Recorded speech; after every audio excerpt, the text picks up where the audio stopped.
Hello दोस्तों, सभी को राधे राधे।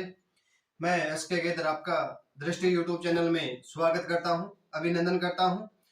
आज हम इंडियन आर्मी अग्निवीर के लिए हम टेस्ट सीरीज लेके आए हैं। आज हम टेस्ट सीरीज शुरू करते हैं बच्चों। पहली टेस्ट सीरीज रहेगी और हमारी कोशिश रहेगी कि हम जो आर्मी में पीछे क्वेश्चन पूछे गए हैं ना, आर्मी जीडी में और आर्मी क्लर्क और ट्रेडमैन में, वो आपको आज क्वेश्चन में कराऊंगा। ठीक है, सेम पैटर्न रहेगा जो एग्जाम में पूछा जाता है, वो सेम का सेम पैटर्न रहेगा। ये नहीं कि हम कि जी मन करे वहीं से उठा लिया। ठीक है, हम अच्छे से आज शुरू करते हैं इंडियन आर्मी की। ठीक है, और हमारी मैथ और रीजनिंग की क्लास तो चलती रहती रहेगी। और हर सोमवार को हम एक आर्मी टेस्ट सीरीज लेके आएंगे, आर्मी के लिए, स्पेशल आर्मी के लिए रहेगी। जो अग्निवीर की जो हिसार में भर्ती आ रही है ना, उसके लिए स्पेशल है। और ऑल इंडिया में जो अग्निवीर की भर्ती आ रही है ना, उसके लिए स्पेशल रहेगी। ठीक है, चलो शुरू करें बच्चों। देखो देखो, वन लाइन क्वेश्चन आएंगे। एक एक क्वेश्चन के चार चार ऑप्शन मिलेंगे। ठीक है, देख लो। देखो, पहला क्वेश्चन हमारे पास बोर्ड पे आ गया है। देखता हूं कौन ये क्वेश्चन कर पाता है कि भारत क्षेत्रफल की दृष्टि से विश्व में कौन सा स्थान है। बोल दिया कि भारत का क्षेत्रफल की दृष्टि से, ठीक है ना, भारत क्षेत्रफल की दृष्टि से विश्व में कौन सा स्थान है। हमारा विश्व है, उसमें कौन सा स्थान हमारा भारत का है, इंडिया का है। ये हमें क्वेश्चन में पूछा गया है। ऐसा क्वेश्चन हमारे हर एग्जाम में पूछा जाता है कि वन डे एग्जाम होता है, उसमें क्वेश्चन में पूछा जाता है। ठीक है, जैसे एसएससी एग्जाम चल रहा है, उसमें भी पूछा जा सकता है। ठीक है, बाकी आर्मी में तो पूछा जाएगा 100%। ठीक है, देख लो। देखो, पहला क्या, छठा, सातवां और पांचवा इनमें से कोई नहीं। जो बच्चे को आता है वो आप कर सकते हो। ठीक है, क्या रहेगा हमारा, सातवां। कौन सा स्थान रहेगा, सातवां रहेगा। ठीक है, सातवां क्या रहेगा, हमारा स्थान रहेगा भारत का क्षेत्रफल की दृष्टि से। ठीक है ना, चलो अगले करते हैं, नेक्स्ट क्वेश्चन। देखो, विश्व जनसंख्या दिवस कब मनाया जाता है। विश्व जनसंख्या दिवस कब मनाया जाता है। कब मनाया जाता है बच्चों विश्व जनसंख्या दिवस, बताइए। 11 जुलाई, 10 अप्रैल, 5 मई और 22 जून। तो हमारा राइट आंसर रहेगा बच्चों 11 जून को मनाया जाता है। विश्व जनसंख्या दिवस मनाया जाता है 11 जुलाई को। ठीक है, अब देखो नेक्स्ट। भारत में सबसे ज्यादा लिंगानुपात वाला राज्य कौन सा है। पूछा जाए भारत में सबसे ज्यादा लिंगानुपात वाला राज्य कौन सा है। ठीक है, तो सबसे ज्यादा किसका है, केरल का है। किसका है, केरल का। किसका है बच्चों, केरल का। केरल का हो जाएगा। ठीक है, इसे में पूछा जाए कि भारत में सबसे कम लिंगानुपात किसका है। सबसे कम लिंगानुपात बोला जाए तो हरियाणा का है। और केरल का कितना है, 1084 है।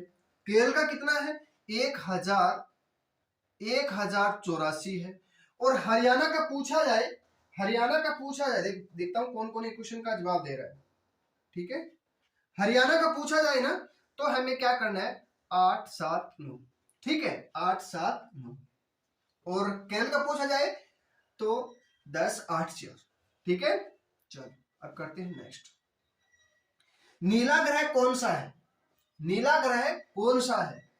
ठीक है, कई बार ये भी पूछा जाता है, हमें 4 ग्रह दे देते हैं, उसके बाद में पूछा जाता है इसके बाद कौन सा ग्रह आएगा। ये भी आपको पता होना चाहिए। ठीक है, देखो, जब आपको पता है ना, सौरमंडल जो होता है ना, पहले सूर्य आएगा, फिर बुध आएगा, फिर शुक्र आएगा, फिर पृथ्वी आएगा। ठीक है, फिर मंगल आएगा, ऐसे ही है ना। देखो, आपको दिखाता हूं, एक मिनट रुको, मैं दिखाता हूं आपको कैसे याद करना है इसको। देखो, ये आपको दिखाई दे रहा है ना, ये एनसीईआरटी की 6ठी क्लास की बुक है। 6ठी क्लास की एनसीईआरटी की बुक है। देखो, पहले हमें सूर्य दे दिया, पहले सूर्य दिया है, फिर हमें बुध दिया है, फिर शुक्र दिया है, फिर पृथ्वी दिया है, फिर मंगल दिया है, फिर बृहस्पति दिया है, फिर शनि दिया है, फिर अरुण और वरुण। ठीक है, देखो, जो डीपली क्वेश्चन तैयारी कर रहे हैं ना, ये तो आर्मी के लिए कोई दिक्कत नहीं है। जो डीपली तैयारी कर रहे हैं ना, एसएससी की है, कोई सेंटर की हो गई, ठीक है, वो तैयारी कर रहे हैं ना, तो आपको सौरमंडल में इसमें से क्वेश्चन एक हर एग्जाम में पूछा जाएगा। इतने एक पेज में आपको हर एग्जाम में क्वेश्चन पूछा जाएगा, ठीक है। चलो देखो, नीला ग्रह को किसको बोला जाता है? नीला ग्रह किसको बोला जाता है? पृथ्वी को बोला जाता है, ठीक है। और पृथ्वी की बहन किसको बोला जाता है? शुक्र को बोला जाता है, ठीक है, शुक्र को बोला जाता है, ठीक है ना। शुक्र ऐसे लिखा जाएगा, ठीक है। और मंगल क्या है? लाल ग्रह है। मंगल क्या है? लाल ग्रह है। और बुध सूर्य के बिल्कुल पास में है। इसका ये देखो परिक्रमा परिक्रमा करता है 88 दिन में, ठीक है। परिक्रमा कितने दिन में? 88 दिन में। और घूर्णन कितने दिन में करता है? घूर्णन मतलब 59 दिन में, 59 दिन में। और पृथ्वी परिक्रमा कितने दिन में? 365 दिन, ठीक है, 365 दिन में करती है। और ये घूर्णन कितने दिन में करती है? एक दिन में। कितने दिन में? एक दिन में। घूर्णन मतलब घूमती है एक दिन में, ठीक है। और शुक्र, शुक्र क्या है? शुक्र करता है इसका परिक्रमण। देखो परिक्रमण मतलब क्या होता है? जब आप मंदिर जाते हो ना, तो अब मान लो आप रामदेव जी के मंदिर में गए, ठीक है, वहां आप मंदिर के चारों तरफ ऐसे परिक्रमा करते हो, वो होती है परिक्रमा। घूर्णन क्या होता है? एक जगह ही घूमता है। जैसे पृथ्वी है ना, पृथ्वी के सूर्य चारों तरफ घूमता है, ठीक है, पृथ्वी सूर्य चारों तरफ घूमती है, ठीक है ना। तो देखो शुक्र कितने दिन में? 255 दिन में परिक्रमा करती है। और घूर्णन बोल दे तो 249 है या 43 होगा? 43 होगा, सॉरी, हाँ। मैं इसको कैसे याद किया? देखो देखो शुक्र है, शुक्र शुक्र देखो 243 दिन आएगा, 243 दिन। देखो इसको क्या समझो आप? शुक्र, शुक्र है तुम्हारी किसी के साथ दोस्ती नहीं हुई, किसी लड़की के साथ दोस्ती नहीं हुई, तो लड़की के साथ दोस्ती होती तो आपको क्या बोलती? वो 143 बोलती। इसका मतलब सभी को पता है? नहीं समझ नहीं पता है तो मैं इतना आगे डीपली नहीं जाऊंगा, आपको सभी को पता है मुझे लग रहा है जहां तक। देखो फिर क्या है, इसमें एक जोड़ दिया, इसमें क्या कर दिया? 2 कर दिया, एक की जगह 2 कर, 243 दिन, ठीक है। और मंगल की बोल दे तो मंगल की घूर्णन कितना होता है? 687 दिन होता है, 687 दिन होता है। और घूर्णन कितने दिन में? देखो परिक्रमण करता है 687 दिन में और घूर्णन करता है एक दिन में, ठीक है। बाकी किसी का देखो इसका देखो इसका चंद्रमा मतलब होता है उपग्रह। इसका कितने उपग्रह है? 2 है, ठीक है। पृथ्वी का 1 है चंद्रमा, ठीक है। शुक्र और मंगल, बुध का कोई उपग्रह नहीं है, ठीक है। इस नीला ग्रह के चक्कर में हमने कितने क्वेश्चन कर लिए? कम से कम 10-12 क्वेश्चन कर लिए, ठीक है। आपको आ जाएंगे एग्जाम में, ये बात नहीं आएगा, ठीक है। और आर्मी का लेवल का है ना, वो क्वेश्चन यही बनता है, नीला ग्रह कौन सा है? पृथ्वी, ठीक है। जुर्मा ग्रह भी बोल देते हैं कई बार, ठीक है। और लाल ग्रह भी बोल देते हैं कई बार, ठीक है ना। चलो अब करते हैं नेक्स्ट। भारत के कुल पड़ोसी देशों की संख्या कितनी है? भारत के कुल पड़ोसी देशों की संख्या कितनी है? देखो पड़ोसी देशों की संख्या बोल देना तो 9 हो जाएगा हमारे पास। कितना? 9 हो जाएगा। बोल दे स्थलीय, बोल दे स्थलीय, बोल दे मान लो जिसका जमीन लगती है वो होती है 7, ठीक है, 7। और 2 है जलीय, ठीक है, 2 है जलीय, ठीक है। चलो अब करते हैं नेक्स्ट क्वेश्चन। भारत पाकिस्तान के बीच की सीमा रेखा क्या है? अब मान बोल दे कि भारत और पाकिस्तान के बीच की सीमा कौन सी है? भारत और पाकिस्तान के बीच की सीमा बोल दे तो हमें क्या करना है बच्चों? क्या करना है? देखो भारत और, ठीक है, भारत और पाकिस्तान बोल दे, और भारत और चीन के बोल दे, और भारत और अफगानिस्तान के बोल दे। ये भी आपको बताऊंगा कि भारत और चीन के बीच, भारत और पाकिस्तान के बीच की रेखा कौन सी है? रेड क्लिफ है, ठीक है, रेड क्लिफ है। किसने नाम दिया था इसका? रेड क्लिफ रेखा है, इसका नाम किसने दिया था बताइए। मैं देखता हूँ कौन कौन ये क्वेश्चन बता पा रहा है, देखता हूँ कमेंट में कौन कौन क्वेश्चन कर बता रहा है, ठीक है। चलो अभी तक किसी का जवाब नहीं आया। देखो इसका निर्धारण हुआ था, मान लो इसका नाम कब रखा गया था? 15 अगस्त 1900 1947 में रखा गया था, 1947 में रखा गया था। ठीक है, किसने किसने रखा था बच्चों, बताइए बताइए किसने रखा था? सीजे रेडक्लिफ था। जो नाम रखा था ना रेडक्लिफ रेखा का, ठीक है, भारत और पाकिस्तान के बीच में जो रेखा है, सीमा रेखा है, उसका नाम हम रेडक्लिफ के नाम से जानते हैं। इसका निर्धारण कब हुआ था, कब इसका नाम रखा गया था? 15 अगस्त 1947 को। किसने रखा था? किसने रखा? सीजे रेडक्लिफ। ठीक है, रेडक्लिफ याद रख लोगे तो कोई दिक्कत नहीं है, हमारे पास राइट आंसर हो जाएगा। ठीक है, अब देखो मैकमोहन रेखा। अब मैकमोहन किस किस के बीच में है? मैकमोहन, मैक और मोहन, देखो भारत और चीन के बीच में है। ठीक है, देखो पहले स्थान पर जनसंख्या चीन की है, दूसरी की भारत की है। ठीक है, इसके बीच मोहन, मोहन कहां से है? मान लो भारत, भारत से क्या है? मोहन। मैक क्या नाम है? मैक, मेक मोहन। मेक मोहन मतलब मैक और मोहन दो आदमी है। मेक मतलब चीन का है, मोहन मतलब भारत का है। बस इतना याद रख लेना, याद रह जाएगा। ठीक है, आगे आपको, ठीक है, इसका भी बता दूं निर्धारण कब हुआ था? 27 अप्रैल। कितना? 27 अप्रैल कब? 1914 में हुआ था ना, 1914 में। कहा? शिमला में हुआ था। ठीक है, ठीक है, और पीओके भारत, पीओके मतलब भारत और पाकिस्तान के अधिक है। ठीक है ना, चलो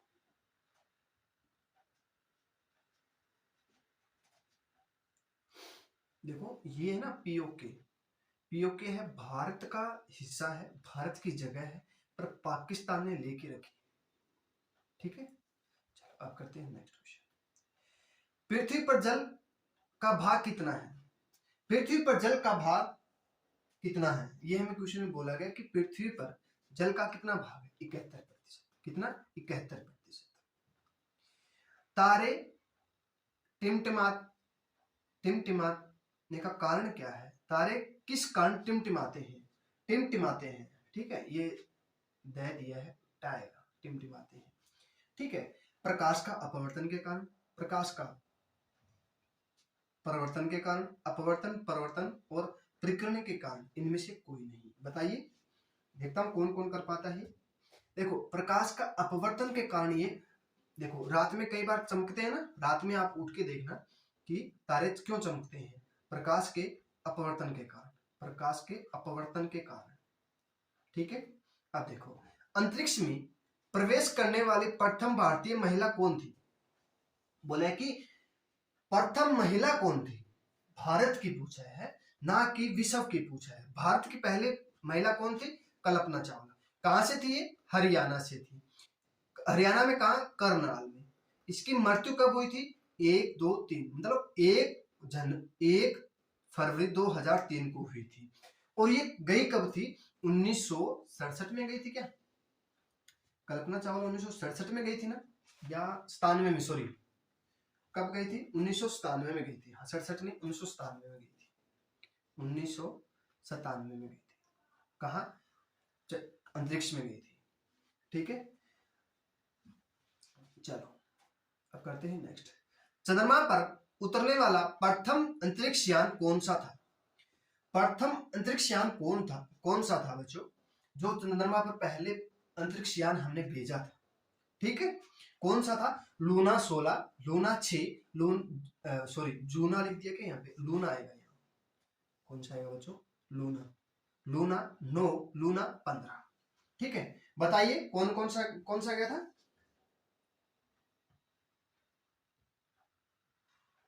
देखो लूना 9 गया था। कौन सा गया था बच्चों?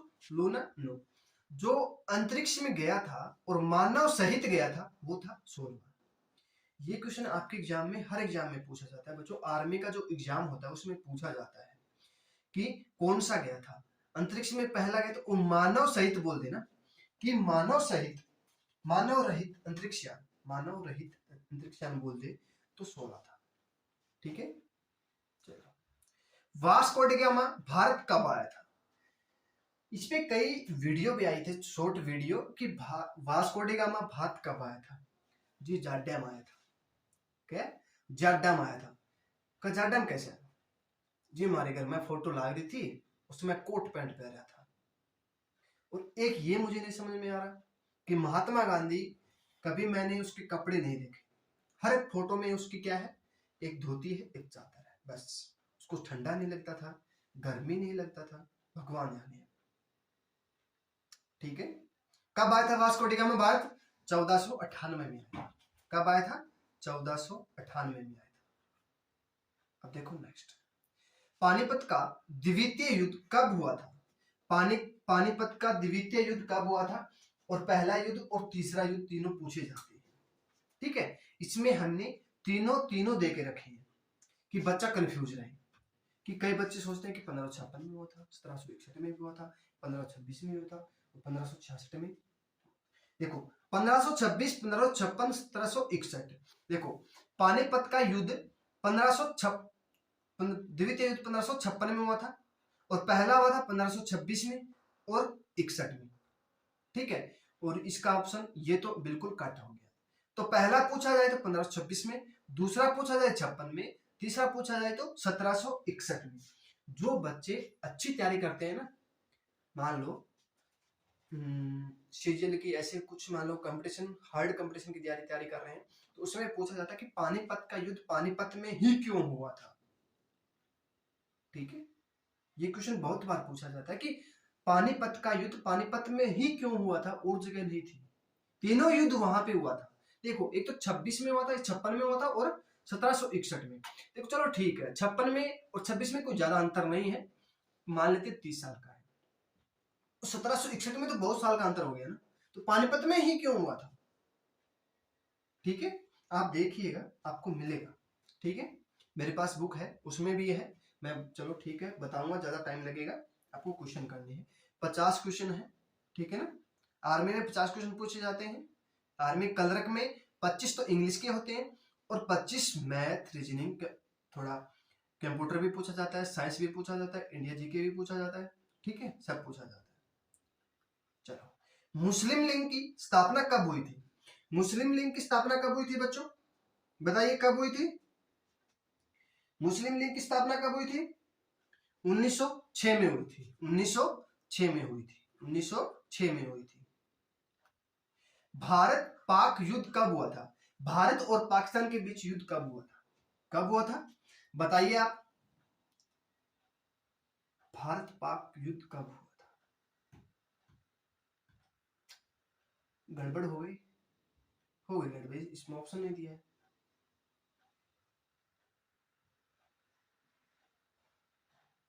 ठीक है, आप इसमें कर लो 95 और 1965 और 78। ठीक है, तो भारत और पाकिस्तान का युद्ध कब हुआ था? 1965 में। कौन सी पंचवर्षीय योजना थी उस टाइम? तीसरी थी। कौन सी थी बच्चों? तीसरी थी। 1965 में भारत और पाकिस्तान के बीच हुआ था, और भारत और चीन के बोल दे तो 1962 में हुआ था। ठीक है, चलो अब करते हैं नेक्स्ट, कारगिल युद्ध। कारगिल युद्ध कब हुआ था? कारगिल युद्ध कब हुआ था? ये तो काल पर थोड़ा दिन की बात है ना, 20-25 साल की बात है, ज्यादा नहीं है। कारगिल युद्ध कब हुआ था? 2000 में हुआ था, 1976 में हुआ था, 1997 में हुआ था, या 1999 में हुआ था? 1999 में कारगिल युद्ध हुआ था। ठीक है,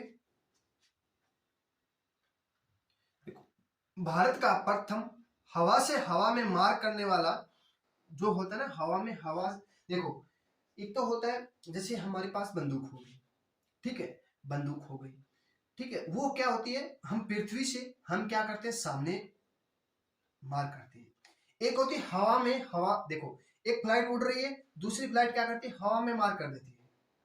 ठीक है, उसका हमें पूछा गया है, तो कौन सा होता है? कौन सा होता है बच्चों? अस्त्र होता है। अस्त्र क्या होता है? अस्त्र। और नाग क्या होता है? एक नाग क्या होता है, टैंक होता है। ठीक है, नाग क्या होता है? नाग होता है, टैंक होता है।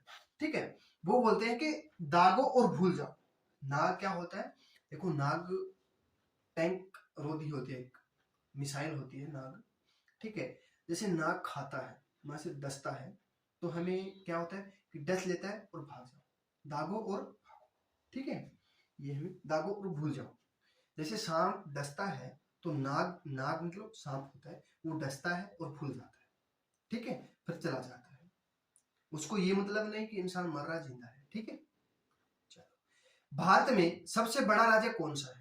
क्षेत्रफल में बोल दिया, क्षेत्रफल, क्षेत्रफल में सबसे बड़ा कौन सा है? राजस्थान है। कौन सा? राजस्थान। सबसे छोटा बोल दे तो गोवा है, ठीक है। भारत की सबसे लंबी तट रेखा वाला राज्य कौन सा है? तट रेखा मतलब देखो, आपको मानचित्र याद होना चाहिए थोड़ा बहुत, ठीक है। भारत की सबसे लंबी तट रेखा वाला राज्य कौन सा है? तो कौन सा है बच्चों? गुजरात है। कौन सी? गुजरात है, ठीक है। छोटी तट रेखा वाला बोल दे तो गोवा है। देखो गोवा देखो ऐसे है हमारा, ठीक है। तो ये यहाँ पर पाकिस्तान हो गया, यहाँ पे अफगानिस्तान हो गया, ठीक है, ये जम्मू कश्मीर हो गया, यहाँ पे आगे नेपाल हो जाएगा, यहाँ पूरा चीन हो जाएगा, यहाँ फिर क्या होता है, म्यांमार, म्यांमार नहीं, यहाँ बांग्लादेश हो गया, यहाँ म्यांमार हो गया, यहाँ नेपाल, काठमांडू हो गया ना, कौन सा हो गया यार, एक भूटान हो गया, सॉरी हाँ भूटान, भूटान की राजधानी थिम्पू होती है, ठीक है। बांग्लादेश हो गया, म्यांमार हो गया, नेपाल यहाँ पे हो गया, नेपाल यहाँ पे नेपाल हो गया। ये सब क्या है? पानी है यहाँ पे, ठीक है। यहाँ क्या हो गया? अंडमान निकोबार हो गया, यहाँ पे अंडमान, यहाँ पे हो गया श्रीलंका, यहाँ पे श्रीलंका हो गया। इसके बीच में जो हनुमान जी ने पुल बनाया था वो था, ठीक है। तो बोला कि तट रेखा वाला राज्य, तट रेखा वाला बोलते तो गुजरात होता है, ठीक है। गोवा सबसे कम होता है। देखो, भारत का सबसे बड़ा डेल्टा कौन सा है? भारत का सबसे बड़ा डेल्टा कौन सा? आपको ये याद रखना है कि भारत में और विश्व में सबसे बड़ा और छोटा, चौड़ा, लंबा सब याद रखना है। जनसंख्या सबसे ज्यादा कहाँ रहती है, ठीक है। क्षेत्रफल में सबसे ज्यादा जनसंख्या कहाँ पे रहती है बच्चों? कहाँ पे रहती है? कमेंट में जरूर बताइएगा कहाँ रहती है। देखो क्षेत्रफल में बोल दे, देखो क्षेत्रफल में बोल दे सबसे ज्यादा जनसंख्या बिहार की। ये क्वेश्चन पूछा गया था, हरियाणा फायर का हुआ था ना, उसमें पूछा गया था। ऑप्शन में उत्तर प्रदेश भी दे के रखा था। जनसंख्या रहती है उत्तर प्रदेश में सबसे ज्यादा है, क्षेत्रफल में सबसे ज्यादा कहाँ रहती है? बिहार में रहती है, ठीक है। देखो क्षेत्रफल, देखो हमारे हमारे गांव में बिहारी आ जाते हैं, बिहारी बाबू आ जाते हैं, तो एक रूम में 10-10 घुस जाते हैं, 15-15 घुस जाते हैं, रह जाते हैं। और देखो देखा होगा आपने, कैसे बताऊं आपको, जहाँ बिहारी लोग काम करने आते हैं वहां छोटा सा मकान होता है, उसमें 10-10 घुस जाते हैं, 15-15 लोग घुस जाते हैं। मान लो छोटी सी जगह में 15-15 लोग घुस रहे हैं, ठीक है। कई बार क्या है, जन जगह बहुत है पर जनसंख्या बहुत कम है, ठीक है। ये भी क्वेश्चन पूछा जाता है, ठीक है। तो भारत का सबसे बड़ा डेल्टा कौन सा है? सुंदरबन डेल्टा। कहाँ है? पश्चिम बंगाल में। पश्चिम बंगाल में सुंदरबन डेल्टा है। पश्चिम बंगाल में एक चीज और भी है, हावड़ा ब्रिज। हावड़ा ब्रिज, देखो हावड़ा ब्रिज क्या है, ऐसे है, इसके नीचे कोई वो नहीं है, सपोर्ट नहीं है, पूरा ऐसे है। किसने बनाया था? ऊपर से ऐसे बना के रखा है, इसमें कोई कील नहीं है, कील नहीं है, सब रिपीट रिपट है, रिपट। जैसे हम कैसे समझाऊं, उसमें नट बोल्ट से नहीं तैयार किया है, अंग्रेजों ने सिर्फ रिपट से तैयार किया, उससे वो खुलेगा नहीं, पड़ेगा तो पूरा पड़ेगा वरना नहीं पड़ेगा। वो पर क्या है, जो बंगाल के लोग हैं ना, दर्जा खाते हैं, दर्जा से थूकते हैं ना, उसमें बहुत केमिकल होता है, वो उसे गाल देता है। दूसरी बात, जो पक्षी होते हैं ना, पक्षी जैसे कबूतर, कबूतर की जो होता है ना, उसकी बिंट बोलते हैं ना, उसका जो क्या बोले समझाऊं आपको, हाँ बिंट बोलते हैं, वो उसमें गिरती है ना, तो उसमें सबसे ज्यादा तेजाब होता है, उसको क्या खत्म कर देता है, कई दिनों तक रहता है।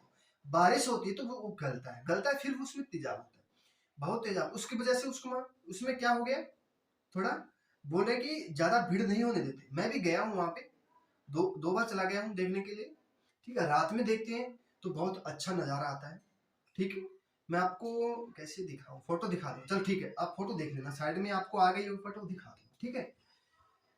और हावड़ा ब्रिज कौन सी नदी के ऊपर है? हुगली नदी। हुगली नदी कौन सी है? गंगा की सहायक नदी है, ठीक है। उसको वो लोग गंगा भी बोलते हैं, बिहार जो बंगाल के लोग हैं ना, उसमें वो क्या बोलते हैं? गंगा बोलते हैं, ठीक है। और वो कौन सी, बंगाल के खाड़ी में जाके गिरती है, वहां सुंदरवन डेल्टा है। ठीक है। और कोलकाता की राजधानी, पश्चिम बंगाल की उसकी कोलकाता की राजधानी क्या है, पश्चिम बंगाल। और आपको एक याद रखना है, राज्य राजधानी पूरा रट लो, पूरा रट लो, एग्जाम में पूछा जाएगा राज्य राजधानी पक्का, गारंटी के साथ बोलता हूं। ठीक है। देखो, अंडों की टोकरी किसे कहा जाता है, अंडों की टोकरी किसे कहा जाता है, मध्य प्रदेश, मध्य प्रदेश, उत्तर प्रदेश, कर्नाटक और आंध्र प्रदेश आएगा। आंध्र प्रदेश आएगा, यहाँ पे आंध्र प्रदेश दिया है बच्चों, आंध्र प्रदेश। तो किसको बोला जाता है, आंध्र प्रदेश को। ठीक है। विश्व की सबसे लंबी नदी कौन सी है, अब बोल दे, विश्व की सबसे लंबी नदी तो कौन सी, नील नदी, कौन सी, नील नदी है। और भारत की बोल दे तो गंगा है। ठीक है। ये देखो, सॉरी एक मिनट, इसमें ये कहां पे है, अफ्रीका में है, कहां पे है, अफ्रीका में। ठीक है। अफ्रीका में ना तीनों रेखाएं गुजरती है, तीनों करक और विषुवत और मकर रेखा। देखो, ये होती है विषुवत, ये होता है करक, ये होता है मकर, तीनों रेखाएं अफ्रीका में गुजरती है। ठीक है, ठीक है ना। चलो, विश्व का सबसे बड़ा महाद्वीप कौन सा है, विश्व का सबसे बड़ा महाद्वीप कौन सा है, एशिया। कौन सा है, एशिया है। ठीक है।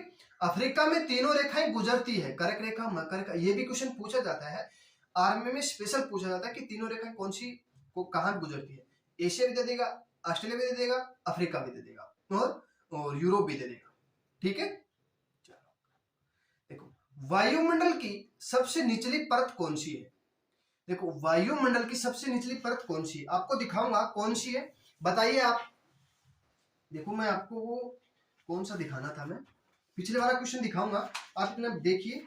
ये जब हम छठी क्लास में पढ़ते थे ना, उस टाइम की है बच्चों, ये उस टाइम का, उस टाइम हमने पढ़ा नहीं। देखो, ये देखो, ये है, सब महाद्वीप है। देखो, उत्तरी अमेरिका, दक्षिण अमेरिका, एशिया महाद्वीप। देखो, एशिया महाद्वीप, देखो ये ग्लोब है, ग्लोब है बच्चों, ये ग्लोब है। देखो, एशिया महाद्वीप दिया है, ये यूरोप दिया है, अफ्रीका दिया है। देखो, अफ्रीका में ऊपर वाली कर्क रेखा है, नीचे वाली विषुवत है, नीचे वाली फिर मकर रेखा है। ठीक है। पर देखो, ये है अफ्रीका, अफ्रीका में तीनों गुजरती है। देखो, इसमें ना एक क्वेश्चन बनता है, देखो एशिया और यूरोप से अलग करती है ना, तो कौन सा ये, यूराल पर्वत है। देखो, यूराल पर्वत है ना, जो एशिया और यूरोप के अलग करती है। ठीक है। ये क्वेश्चन आप डीपली पढ़ोगे तो आपको समझ में आएगा। ठीक है ना। अब बोल दे रॉकी पर्वत, रॉकी पर्वत कहाँ है, उत्तरी अमेरिका में है। अब बोल दे एंडीज, एंडीज पर्वत कहाँ है, दक्षिणी अमेरिका है। दक्षिण अमेरिका में दो रेखाएं गुजरती है, विषुवत रेखा और मकर रेखा। ठीक है। पिछले वाला क्वेश्चन आपको समझ में आ गया। अब देखो ना, ये 23वां वाला क्वेश्चन देखेंगे, वायुमंडल की सबसे निचली परत कौन सी होती है। ये छठी क्लास है, देखो ये छठी क्लास की एनसीईआरटी है, छठी क्लास की एनसीईआरटी है। ठीक है। आप एनसीईआरटी पढ़ो तो आपको अच्छे से, बहुत अच्छे से काम में आएगा। ठीक है। देखो, ये देखो छठी क्लास की कौन से 36 नंबर पेज पे दिया है। देखो, ऊपर वाला कौन सा है, देखो पहले नंबर हमें दिया है बहिर्मंडल, ये पहला नंबर पे है। दूसरा क्या है, आयन मंडल, ये दूसरे नंबर पे है।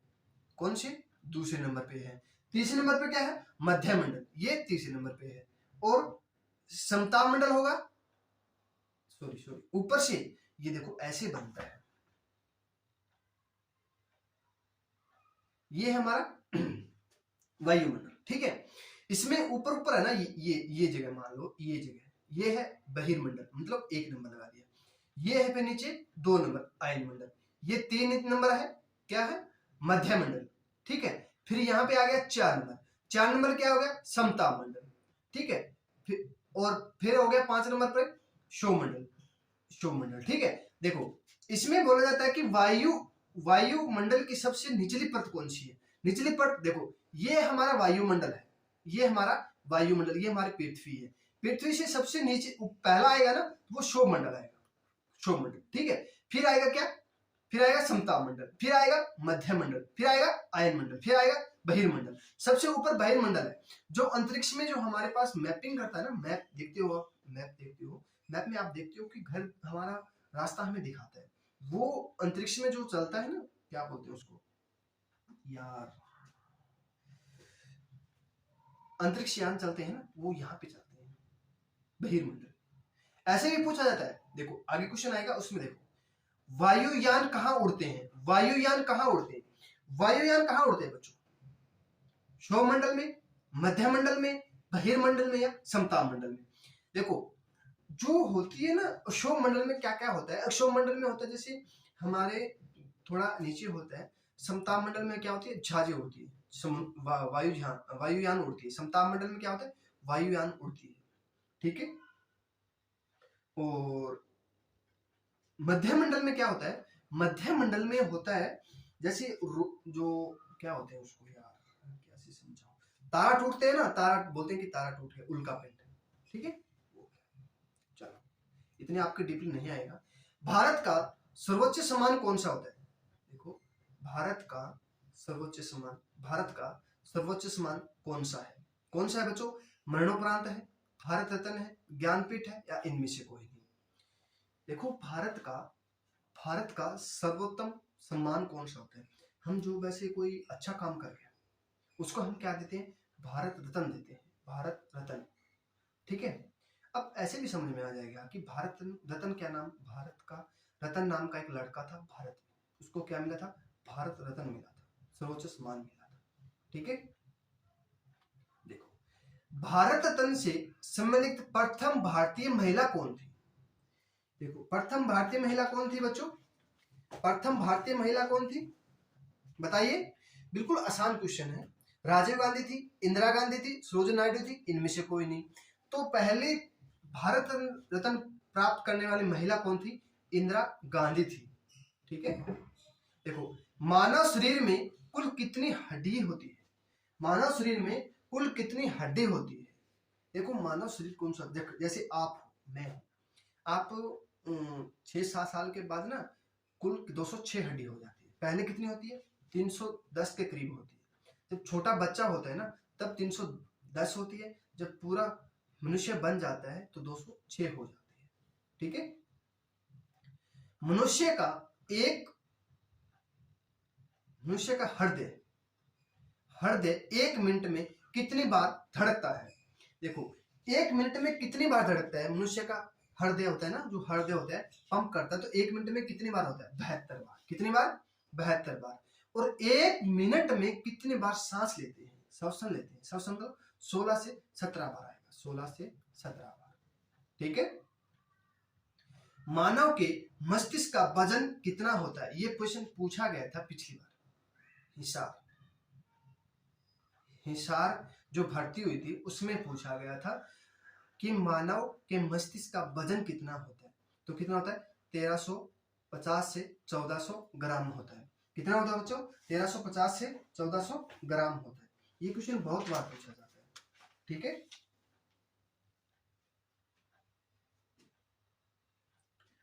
ठीक है ना, चलो करते हैं नेक्स्ट क्वेश्चन। मानव रक्त का पीएच मान कितना होता है?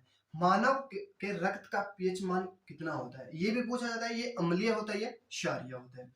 मानव रक्त का पीएच मान होता है क्या होता है? 7.4 होता है, ठीक है। ये होता है क्षारीय होता है, क्षारीय होता है, ठीक है। अम्लीय नहीं है तो क्षारीय होते हैं। रेल बजट कौन पेश करता है?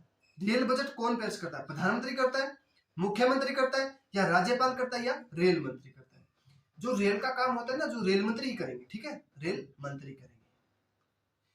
वेट लागू करने वाला भारत का पहला राज्य कौन सा था? वेट कौन सा था?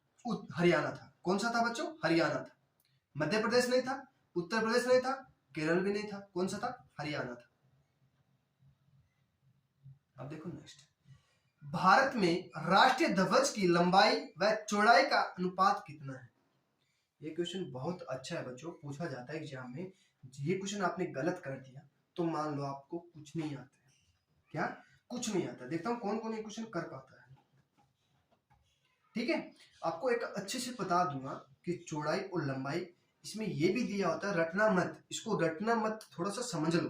देखो कई बार बोल देता है कि चौड़ाई और लंबाई बोल देता है तो कंफ्यूज हो जाते हो, ठीक है। देखो लंबाई बोल दी, देखो हमें लंबाई बोल दे, ठीक है, इसको क्या करो, ये काट दो तो कितना 3 बन जाएगा। तो 3:2 हो जाएगा। ठीक है, 3:2 हो जाएगा। पहले चौड़ाई बोल दे तो ये हो जाएगा, पहले लंबाई बोल दे तो ये हो जाएगा। हमें बोला क्या है, लंबाई, तो हमारा क्या हो जाएगा, 3:2 हो जाएगा। ठीक है, बोल दे कि राष्ट्रीय ध्वज का निर्माता कौन था। ये भी क्वेश्चन पूछा गया था, 2016 में पूछा गया था, हरियाणा कनेक्टर में पूछा गया था कि भारत राष्ट्रीय ध्वज बनाया था ना, का निर्माता कौन था, पिगली वेंकैया था। ठीक है, ये क्वेश्चन भी ऐसे थोड़ा सा राष्ट्रीय ध्वज के बारे में थोड़ा सा हमें पता होना चाहिए। ठीक है, चलो अब करते हैं नेक्स्ट। भारत में सर्वाधिक बोले जाने वाली भाषा कौन सी है। सबसे ज्यादा बोले जाने वाली भाषा कौन सी है, पंजाबी है, राजस्थानी है, गुजराती है या हिंदी है। भारत में सबसे ज्यादा हिंदी बोली जाती है। ठीक है, हिंदी बोली जाती है, हर डिपार्टमेंट में जाओ, कहीं भी जाओ, ऑल इंडिया में हिंदी सबसे ज्यादा मिलेगी आपको। ठीक है, हिंदी दिवस कब मनाया जाता है, हिंदी दिवस कब मनाया जाता है बच्चों, कब मनाया जाता है हिंदी दिवस, बताइए। फिर देखता हूं कौन कौन ये क्वेश्चन बताता है। हिंदी दिवस कब मनाया जाता है, कब मनाया जाता है बच्चों हिंदी दिवस, 14 सितंबर को मनाया जाता है। कब मनाया जाता है, 14 सितंबर को मनाया जाता है। चलो अब हमारे पास हमारा गणित स्टार्ट हो गया या मैथ। ठीक है, देखो हमें बोल दे कि 1 से लेकर 20 तक अभाज्य संख्या कितनी है। 1 से लेकर 20 तक अभाज्य संख्या कितनी है। अभाज्य मतलब बोल दे कि जो भाग नहीं जाती। ठीक है, देखो 2, 3, 5, 7, 11, 13, 17, 19, 2, 4, 6, 2, 8, कितने बच्चों, 8। ठीक है, 2 अभाज्य संख्या है। ठीक है, 2 अभाज्य संख्या है। देखो दो सम संख्या भी है। ठीक है ना, जैसे 2 क्या है, 1 से भी जाएगी, 2 से जाएगी, 3 1 से जाएगी, 3 से, 5 1 से जाएगी, 5 से जाएगी, 7 1 से जाएगी, 7 से जाएगी, 11 1 से जाएगा, 11 से जाएगा, 13 1 से जाएगा, 13 से, 17 1 से जाएगा, 17 से, 19 क्या है, 1 से जाएगा, 19 से। ये होती है जो अभाज्य संख्या होती है, जो एक खुद से जाए। मान लो खुद मतलब 7 है, 7 से भी जा रहा है और 1 से जा, तीसरी संख्या से ना जाए, वो होती है अभाज्य संख्या। भाज्य संख्या क्या होती है, जैसे 2 4, मान लो 4 क्या है, भाज्य संख्या है। देखिए 1 से भी जा रहा है, 2 से भी जा रहा है, 4 से भी जा रहा है, ये 3 संख्या से जा रहा है ना, देखो 6 2 से भी जा रहा है, 3 से भी जा रहा है, 6 से भी जा रहा है और 1 से भी जा रहा है। जैसे 8 मान लो, 12 मान लो, तो 1 से भी जा रहा है, 2 से भी जा रहा है, 3 से भी जा रहा है, 4 से भी जा रहा है, 6 से भी जा रहा है, 12 से। ये क्या है, भाज्य संख्या है, बाकी अभाज्य संख्या है। ठीक है, अब देखते हैं नेक्स्ट क्वेश्चन। देखो 0.4 के ऊपर ये बार दिया है, का मान पूछ लिया। देखो बच्चों, जिसके ऊपर बार होता है वो हम क्या लिख देंगे, 9 लिख देंगे। जिसके ऊपर बार होता है उसके हम नीचे 9 लिख देंगे, जो संख्या बाकी बची है उसके ऊपर हम 4 कर देंगे, 4/9 हो जाएगा। अब मान लो 44 पे बार है, तो हमें क्या करना है, 44/99 कर देंगे। ठीक है, अब मान लो 3, 2, 1 इस पे बार है। ठीक है, तो हमें क्या करना है, जिस पे बार है 9 लिख देंगे, बाकी का 0 लगा देंगे। हमें क्या करना है, देखो जिस पे बार है वो हम क्या करेंगे, 1 घटा देंगे, तो कितना हो जाएगा, 320/900 हो जाएगा। तो हम काटेंगे तो 16/45। ठीक है, ये हो जाएगा। बाकी एक क्लास देखनी है ना आपको, मैथ की अच्छे से देखनी है, तो आप प्लेलिस्ट में जाइएगा, संख्या पत्ती में आपको बिल्कुल अच्छे से समझाया गया है। ठीक है, देखो इसका जोड़ बोल दिया, 2.23 प्लस 0.578 प्लस 23.900 का योग पूछ लिया, मतलब जोड़ पूछ लिया। ये क्वेश्चन बनता है, अच्छे से बनता है। मैथ में क्वेश्चन आराम से करना है, ज्यादा नहीं अपनाबाजी नहीं करना है। जैसे मैं आपको बताऊं वैसे आप करना। ठीक है, जैसे मान लो 2 सबसे बड़ी क्या है, 23.900 है। अब पॉइंट के नीचे पॉइंट लगा लो, अब मान लो ये लगा लो, पॉइंट यहाँ पे रख दिया, इसमें क्या कर दे, 23 जोड़ दे, आगे 0 लगा दे, कोई फर्क नहीं पड़ेगा। ठीक है, देखो यहाँ पे क्या है, पॉइंट, यहाँ 2 लिख दे, यहाँ 0 लगा दे। ठीक है, यहाँ क्या है, 5 7 8। ठीक है, 8 7 3 10। ठीक है, यहाँ कितना हो जाएगा 7, 7 और 9 16 हो जाएगा, 16 रेक 17 हो जाएगा। ठीक है, यहाँ कितना 5 रेक 6 हो जाएगा, यहाँ पे 2। ठीक है, तो 26.78 हो जाएगा, 26.78। ये क्या हो जाएगा हमारा 26.78, डबल दिया ना। चलो ठीक है, यहाँ हम 88 कर लेंगे। ठीक है, ये क्या हो जाएगा हमारा राइट आंसर हो जाएगा। ऐसे जोड़ना है, पॉइंट के नीचे पॉइंट रख के जोड़ना है। ठीक है, चलो अब करते हैं नेक्स्ट। प्रथम 10 प्राकृतिक संख्याओं का योग पूछ लिया। प्रथम 10 प्राकृतिक संख्याओं का योग पूछ लिया, तो आपको एक इस क्वेश्चन में थोड़ा टाइम लग सकता है। आपको कितना भी दे दे, कितना भी कहीं तक भी, तो आप कर पाओगे। ठीक है, देखो हमें बोल दे कि प्राकृतिक संख्या कौन सी होती है जो लगातार होती है, 1 2 3 4 5 6 7 8 9 10। यहां तक हमने पूछा है कि इसका जोड़ क्या होगा। हम जोड़ेंगे, बहुत टाइम लग जाएगा। तो हमें क्या करना है, देखो बच्चों 1 2 3, प्रथम 3 बोल दे, प्रथम 3 तक बोल दे। ठीक है, तो हमें क्या करना है 3 3 6, कितना हो गया 6। आपको क्या करना है, आपको क्या करना है बच्चों, देखो जो संख्या दी है, जो संख्या दी है, देखो 1 2 3 4, 4 3 7 7 3 10, 10 हो गया। अब देखो जो संख्या हमें लास्ट में दे दी, अब मान लो 10 दे दी, 10 इंटू हमें क्या करेंगे, इसमें एक जोड़कर लिख देंगे, कितना 11। संख्या कितनी होगी, तो बटे में 2 कर देंगे, तो 5, 11 5 55। ठीक है, क्या हो जाएगा हमारा 55। अब देखो 4 तक बोला है, 4 में एक जोड़ देंगे, कितना 5, गुना कर देंगे, बटे क्या कर देंगे 2 करेंगे, 2 2 5 10। अब मान लो 3 तक दिया है, 3 इंटू 4 बटा 2 काटेंगे तो कितना हो जाएगा 6। अब मान लो 6 तक दे दिया, 6 इंटू 7 बटा 2 काटेंगे तो 7 21, जोड़ दो। 6 तक दिया था ना, 6 और 5 11, 11 और 4 15, 15 3 18, 18 और 2 20, 20 और 1 21 हो गया ना 21। ये क्या हो जाएगा हमारा राइट आंसर हो जाएगा। जब प्राकृतिक संख्या दी है, मान लो हमें 50 तक दे दी, अब मान लो 50 तक प्राकृतिक सभी संख्याओं का जोड़ बोल दिया कि 50 तक सभी प्राकृतिक संख्या का जोड़ बोल दिया, तो 50 इंटू 51 बटा 2 काटेंगे तो 25, 25 से कम 25 असला की 2, 25 5 125 और 127, 12 75 हो जाएगा। ठीक है, चलो अब करते हैं नेक्स्ट। प्रथम 50 विषम संख्याओं का योग ज्ञात कीजिए।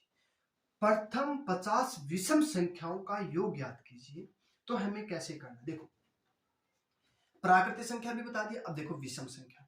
अब मान लो 1 2 3 5 7, प्रथम 4 विषम संख्या, प्रथम 4 विषम संख्या दे दी हमें, तो इसका जोड़ पूछ लिया। ठीक है, योग मतलब 5 5 3 8 8 1 9 9 7 16 हो गया। अब हमें पूछा किसका है 4 का, अब ये कितनी है 4 है, तो 4 का हम क्या कर देंगे वर्ग कर देंगे, तो 16 हो जाएगा। अब देखो अब हमें 6 तक बोल दिया। ठीक है, तो 1 3 5 7 9 विषम संख्या है ना, सम नहीं है। सम संख्या कौन सी होती है, जो 2 से भाग जाती है। विषम संख्या कौन सी होती है, जो 2 से भाग नहीं जाती। ठीक है, देखो कितने 6 दिए, सॉरी 1 2 3 4 5 6, 6 दिए तो हमारे पास 11 हो जाएगा, 2 4 6, 6 तक दिया है, तो 6 का हम वर्ग कर देंगे कितना हो जाएगा 36 हो जाएगा। इतना समझ में आ गया। देखो 4 5 9, देखो ऐसे करना है हमें, 9 1 10 7 3 10 10 10 20 20 और 11 31, 31 और 5 36। ठीक है, 36 क्या हो जाएगा 36। अब देखो 50 तक बोला है, तो 50 का हम वर्ग कर देंगे। हम 50 का वर्ग करेंगे तो हमें क्या करना, देखो 50 का वर्ग करेंगे तो हमें डबल जीरो लिख लेंगे, एक का 5 5 25, कितना हो जाएगा 2500, कितना हो जाएगा 2500। ठीक है, अब देखो 2 से भाग जाने वाली संख्या कौन सी है, ये भी पूछा जाता है। कई बार ऐसे भी बोला जाता है कि 13 से भाग जाने वाली, 15 से भाग जाने वाली, 3 से भाग जाने वाली, 21 से भाग जाने वाली कौन सी संख्या है। 4 ऑप्शन दे देंगे, भाग करके देखोगे तो बहुत टाइम लग जाएगा। अब मान लो सबसे छोटा आपको समझाने के लिए दिया है, पर आपको करना कैसे, देखो 2 से भाग जाने वाली संख्या कौन सी है। आपको बता दूं 2 से भाग जाने वाली संख्या जिसका इकाई का अंक, इकाई का अंक क्या होगा 0 2 4 6 और 8, जिसका इकाई का अंक ये मिल जाए तो आप ये पूरा पूरा संख्या भाग जाएगी। इसमें देख लो 2 है, 2 नहीं है, 4 नहीं है, 6 नहीं है, 8 नहीं है, तो ये नहीं जाएगी। इसमें देखो 2 है नहीं है, 4 है नहीं है, 6 नहीं है, 8 नहीं है। ये देखो इसमें 2 4 6 8 में है नहीं है, इसमें 2 है तो ये पूरा पूरा भाग चली जाएगी। ये क्या हो जाएगा हमारा राइट आंसर हो जाएगा। जैसे आपको 1 से लेकर मान लो आपको कोई मान लो 35 से गुना करना पड़ जाए, 35 से भाग करना पड़ जाए, तो पूरी पूरी संख्या कौन सी जाएगी? ठीक है, आपको ये क्लास देखनी है ना, तो आप प्लेलिस्ट में जाइएगा, संख्या पत्ती में आपको क्वेश्चन मिल जाएंगे। ठीक है, बिल्कुल 1 से देखो, मान लो 0 से बताया गया, उसमें आपको अच्छे से समझाया गया है। ठीक है, देखो 42 का वर्गमूल क्या है? अब मान लो बोल दे वर्गमूल, ऐसे भी दे सकता है इसका मान क्या है। ठीक है, इसमें भी दे सकता है 42 का वर्गमूल क्या है। अब हमें वर्गमूल ज्ञात करने के लिए हमें कैसे करना है? देखो वर्गमूल होता है 2 बार गुना करना। ठीक है, अब मान लिया तो छोटी संख्या आप गुना कर लो। अब मान लो 111 का बोल दे तो वर्गमूल कैसे करोगे? ठीक है, देखो आपको वर्गमूल 2 क्वेश्चन बताऊंगा, 3 बता दूंगा, उसमें आप वर्गमूल कहीं कितना भी कर सकते हो, 1 से लेकर 1000 तक। देखो अब मान लो 42 का दिया है तो हमें क्या करना है, 2 लेना है, 2 का वर्ग करो 0 4। हमें क्या करना है, 2 अंक लेके आना है यहाँ पे 0 और 4। अब मान लो 2 3 का हो गया 0 9, 4 का हो गया पूरा 16। ठीक है, 5 का 36, 5 का 25, 6 का 36, 7 का 49, 8 का 64, 9 का 81, 10 का 100 हो जाएगा। ठीक है, 10 में फिर 0 हो जाएगा तो 0 डबल 0 हो जाएगा। अब फिर करो 4 का करेंगे 16। ठीक है, फिर एक अंक छोड़ दो, इनके दोनों की गुना कर दो, 4 दूनी 8, 8 की फिर 2 वर्ग किए ना तो इसके साथ कर दो, 4 दूनी 8, 8 दूनी 16, इसके साथ जोड़ दो, 4 6 7 कितना हो जाएगा 1 17 64, 17 64 क्या हो जाएगा हमारा राइट आंसर हो जाएगा। अब चलो ठीक है 2 का हो गया, अब मान लो 57 का। ठीक है, देखो जिसका इकाई में 7 7 7 49 हो जाएगा, 2 अंक बन गए हमारे पास, 5 का बना 5 का 25। ठीक है, इसकी गुना कर दो, 5 7 35, 35 की फिर 2 से गुना करो 70, एक इकाई अंक छोड़ के लिख दो आगे, 9 4 7 5 12 3। ठीक है, अब मान लो लास्ट में 5 आ जाए 55 का, तो लास्ट में 5 आ गया, 5 का हम सीधा कर देंगे 25। जो 5 आ गया, जो आगे संख्या आ गई ना 5, इसके आगे एक जोड़ के 6, 6 और 5 की गुना कर दो 30। अब मान लो 45 आ गया तो 25 लिख देंगे, और 4 आ गया, 4 में एक जोड़ेंगे कितना हो जाएगा 5, 5 और चौके 20 हो जाएगा। 5 की और 4 की मल्टीप्लाई कर दो, अब मान लो 35 हो गया तो 4 इसमें एक जोड़ेंगे 4 4 3 12 12 25। अब मान लो 11 और 115 का हो गया तो 5 का 25, 11 की और 12 की गुना कर दो, देखो 11 और 12 की गुना करेंगे तो 132 हो जाएगा, तो कितना हो जाएगा 132 25 हो जाएगा। ठीक है, कर लोगे? चलो अब देखो 403 और 248 का अच्छेप क्या पूछा, हाईएस्ट कॉमन फैक्टर पूछ लिया। ठीक है, तो इसका देखो, ये देखो हम क्या करेंगे, ऐसे कर लेंगे भाग विधि द्वारा, 403 तो 248, तो 248 दूनी ज्यादा हो जाएगा, 248 ऐसे लिख लेंगे, कितना बच गया 5, यहाँ पे बच गया 9, 9 में से 4 गया 5, यहाँ बच गया 1, कितना हो जाएगा 248, कितना 1 5 55, कितना बच गया 3, यहाँ पे बच गया और 5 55 है ना, तो 5 4 9 बच गया, फिर यहाँ 155 को हम 93 से करेंगे तो कितना बच गया 2, यहाँ पे बच गया 6 62, तो यहाँ कितना बच गया 93 में 62 को भाग कर देंगे तो कितना 1, कितना 1 और 3 31, इसको करेंगे तो 31 दूनी 62, 31 दूनी 62, ये पूरा पूरा ये क्या हो जाएगा फिर हमारा राइट आंसर हो जाएगा, 31 क्या हो जाएगा हमारा राइट आंसर हो जाएगा। ठीक है, ऐसे भी कर सकते हो, पर ऐसे आसान रहेगा, गलती नहीं होगी। पर देखो यहाँ क्या है, जोड़ घटाने में थोड़ा ध्यान रखना, जो देखो ये संख्या आ गई तो यहाँ पे लिख देंगे, ये संख्या फिर यहाँ पे लिख देंगे, जो शेष बच गया उससे भाग कर देंगे, ऐसे। ठीक है, ये होता है अच्छे निकालना। ठीक है, देखो 5310 रुपए को ए बी तथा सी में 2:3:4 के अनुपात में बांटा जाए तो बी सी का हिस्सा पूछ लिया, किसका, सी का हिस्सा पूछ लिया। ठीक है, ये भी क्वेश्चन बनता है अनुपात समानुपात में। ठीक है, देखता हूँ कौन कौन ये क्वेश्चन कर पाता है।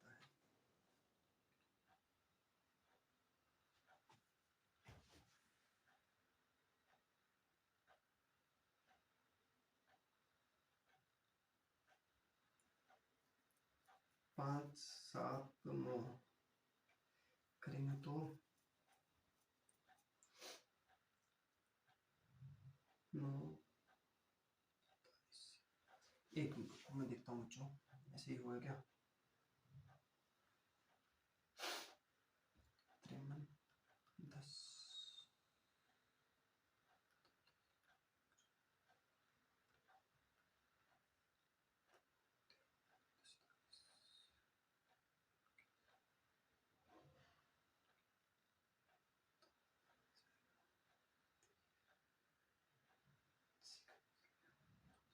हाँ सी का पूछ लिया, ठीक है ऐसे ही होगा। देखो हमें बोल दिया 5310 रुपए ABC अनुपात में बांटा। देखो तीनों का अनुपात हमें, देखो तीनों का अनुपात ये मान दिया है हमें, तीनों का अनुपात जोड़ देंगे कितना हो जाएगा 4 3 7 7 2 9, 2 + 3 + 4 बराबर हमें 9। 9 का मान हमें इतना दिया है, तो 1 का मान कितना हो जाएगा हमारे पास 9 5 45 ये हो जाएगा, ठीक है। तो 45 5 3 8 81, ठीक है ये हो जाएगा। अब हमें पूछा है कि ये ए का मान है, ये बी का मान है, ये सी का मान है, तो हमें पूछा है सी का मान। किसका पूछा है सी का, तो हम इसके साथ 4 की गुना कर देंगे, तो 9 चौके 36 और 5 चौके 20, 20 और 3 23, तो हमें पास आ गया 2360। अब बोल दे हमें ए का मान, तो 2 से गुना कर देंगे, तो 0 8 5 10 1 11 1180, ठीक है। और हमें अब बोल दे बी का, तो 3 से 9 3 27 5 3 15 15 और 2 17 1770। अब जो मन करे वो पूछ ले, आप बता सकते हो, ठीक है ना। चलो ये क्या हो जाएगा हमारा सी का मान। अब यहाँ पे बी का बोल देता, तो बी का बोल देता तो कितना हो जाएगा 1770 हो जाएगा। अब ए का बोल दे तो कितना हो जाएगा 1180 हो जाएगा, और सी का हमें पास 2360 हो जाएगा। इन तीनों को जोड़ोगे तो 5310 रुपए हो जाएगा, ठीक है। चलो दो संख्याओं का योग 40 है। यदि एक संख्या बड़ी संख्या का 1/7 है तो बड़ी संख्या तथा छोटी संख्या क्या है, क्या होगी।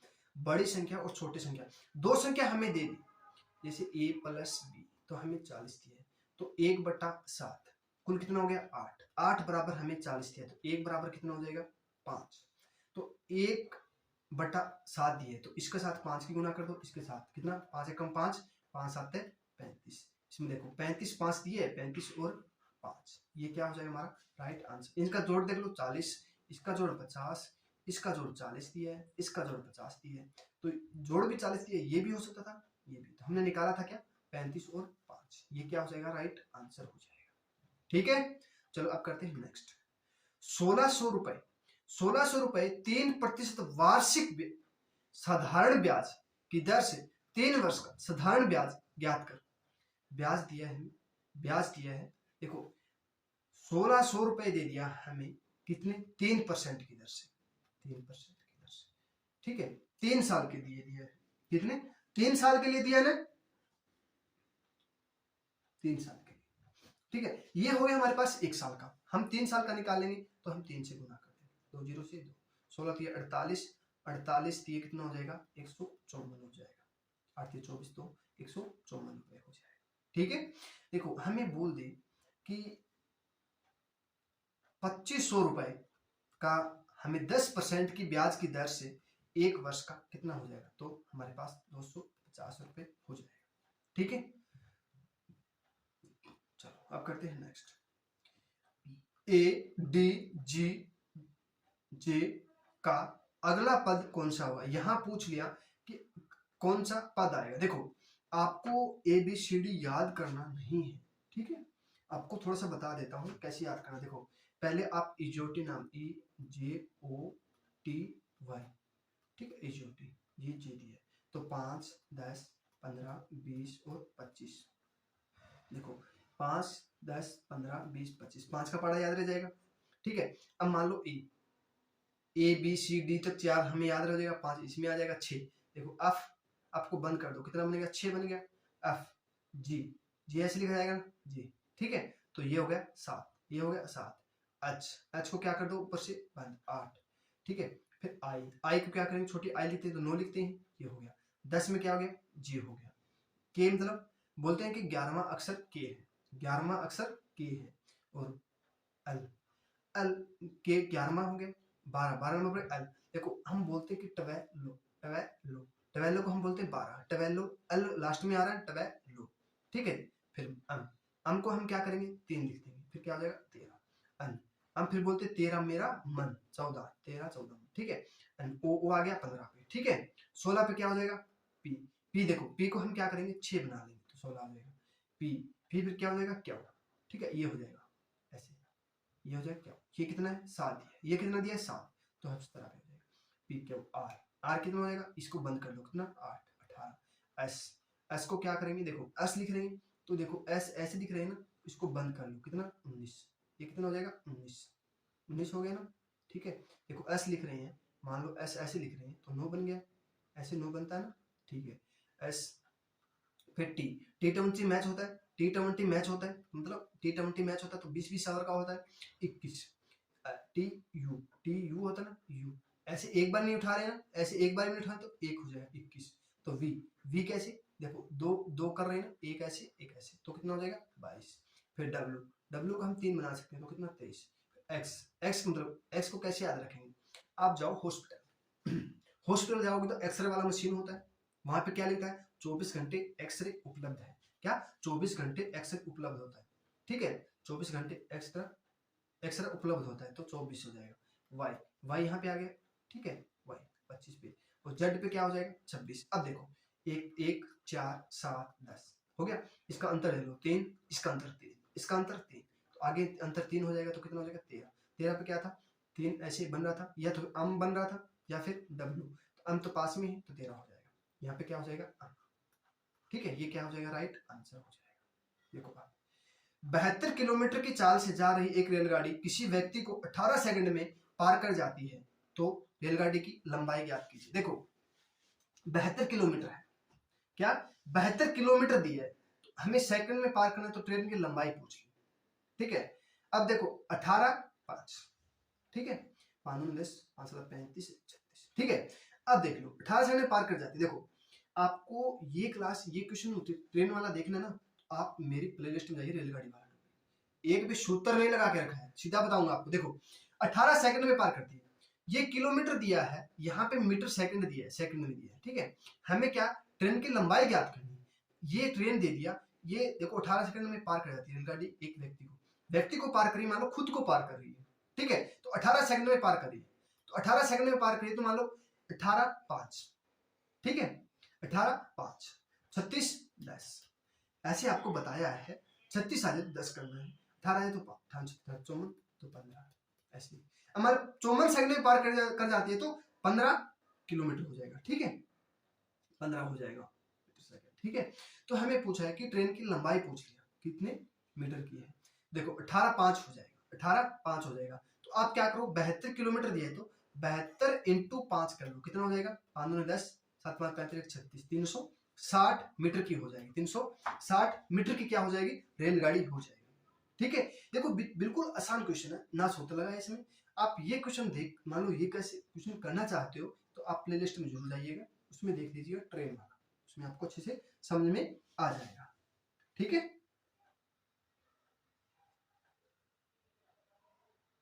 ठीक है ना, चलो अब करते हैं नेक्स्ट। देखो एक नाव शांत जल में वेग है 4 किलोमीटर, जबकि यह धारा की दिशा में 60 किलोमीटर की दूरी 6 घंटे में पार कर जाती है। अब मान लो शांत जल है, मान लो इधर जा रहे हैं, ये शांत है, इधर भी ये शांत, ठीक है। तो देखो ए और बी, देखो 60 किलोमीटर की दूरी है, 6 घंटे में करें तो 1 घंटे में कितना हो जाएगा 10 हो जाएगा, ठीक है। शांत जल का देखो ये जल है, ये जल है, ये नाव है, इन दोनों की हमें 10 दिए, तो हमें शांत जल में 4 दे दी, ठीक है। ये हमें पूछ लिया, ये प्लस का है तो इधर आके क्या हो जाएगा ये माइनस में हो जाएगा, तो कितना हो जाएगा 6, 6 इधर आएगा तो हमारे पास क्या हो जाएगा धारा का वेग कितना हो जाएगा 6, कितना 6 किलोमीटर, ठीक है, 6 किलोमीटर क्या हो जाएगा घंटे में। अब देखो नेक्स्ट, ये भी आपको क्वेश्चन करना है ना, तो आप प्लेलिस्ट में जाइए नाव धारा में, वो आपको क्वेश्चन सेम के सेम क्वेश्चन मिल जाएंगे वहां, ठीक है। ये तो आर्मी जीडी के लिए है, आप बड़ी कंपटीशन की तैयारी कर रहे हो तो उसमें आपको मिल जाएगा, कम से कम 6 7 7 क्लास दी है, एक भी टॉपिक नहीं छोड़ा है मैंने, एक भी टाइप नहीं छोड़ा है, ठीक है।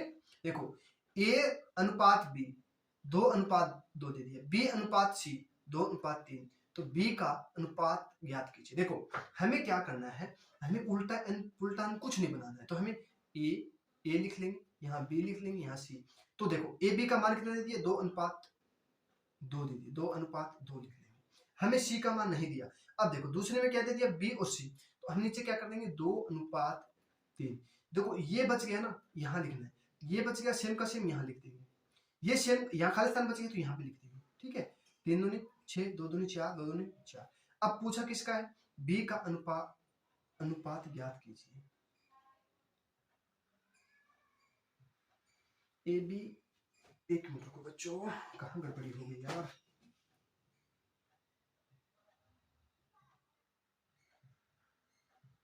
मिस्टेक हो गया, कहाँ हो गया, बी का अनुपात पूछ लिया। बी का अनुपात 4 होगा, अनुपात ज्ञात कीजिए।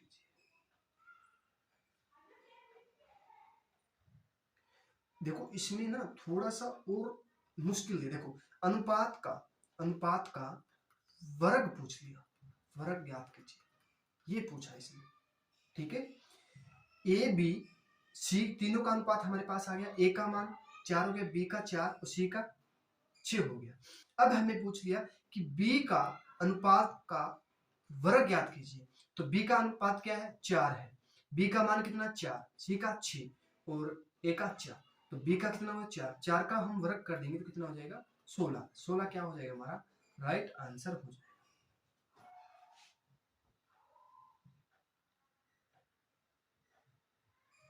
ठीक है, 16 क्या हो जाएगा हमारा राइट आंसर हो जाएगा। ठीक है बच्चों, चलो आज के लिए इतना ही। आशा करता हूं ये क्लास आपको अच्छे से समझ में आई होगी।